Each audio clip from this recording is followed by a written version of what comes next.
அஸ்வின்ஸ் இனிப்பு காரம் பேக்கரி மற்றும் செல்வ உணவகம். கன்னியாகுமரி மாவட்டம் நாகர்கோவில் அருகே ஆள் இல்லாத வீட்டை நோட்டமிட்டு கொள்ளையடிக்க முயன்றவர்களை வெளிநாட்டில் இருந்தபடியே அக்கம் பக்கத்தினர் உதவியுடன் வீட்டின் உரிமையாளர் விரட்டிய சிசிடிவி காட்சி வெளியாகியுள்ளது. இது தொடர்பான மேல் விவரங்களோடு இணைகிறார் செய்தியாளர் சதாம். வணக்கம். என்ன நடந்தது? விவரங்களை வழங்கலாம்.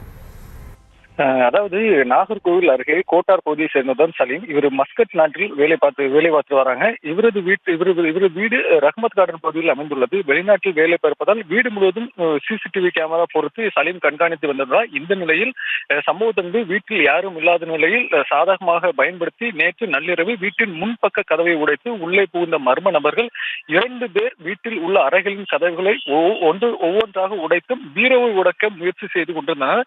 எதிர்ச்சியாக வெளிநாட்டில் இருந்த சலீம் சிசிடிவி காட்சிகளை தனது செல்போனில் ஆய்வு செய்த போது 2 மர்ம நபர்கள் கொள்ளையடித்துக் கொண்டிருந்தது தெரிய வந்தது. இதனை அடுத்து அவரது பக்கத்து வீட்டு நபருக்கு உடனடியாக தொலைபேசியில் அழைத்துள்ளார். இந்த விவரத்தை உடனடியாக தெரியப்படுத்தியுள்ளார். இதனிடையே வெளியே நின்று கொண்டிருந்த திருடன் கூச்சலிடவே பக்கத்து வீட்டினர் வெளியே நின்று கொண்டிருந்து திருடன் என கூச்சலிடவே பதறி எடுத்த திருடர்கள் வீட்டின் பின்பக்க வாசல் வழியாக தப்பி சென்றனர். மேலும் இது தொடர்பாக கோட்டா போலீசாருக்கு தகவல் அளிக்கப்பட்டுள்ளது. சலீம் நாளை வெளிநாட்டிலிருந்து வரும் நிலையில் அப்போதுதான் தெரிய வரும் எந்தெந்த பொருட்கள் எல்லாம் கொள்ளையடிக்கப்பட்டுள்ளன என. தற்போது இது குறித்த சிசிடிவி காட்சிகளை அடிப்படையாக வைத்து கோட்டார் போலீசார் விசாரணை மேற்கொண்டு வருகின்றனர். விவரங்களுக்கு நன்றி சதாம்.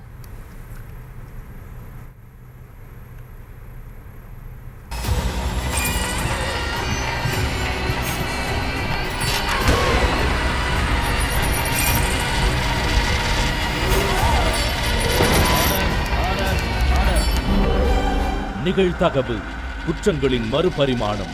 நாள்தோறும் இரவு 10 மணிக்கு இணைந்திருங்கள் நமது நியூஸ் தமிழ் தொலைக்காட்சியோடு.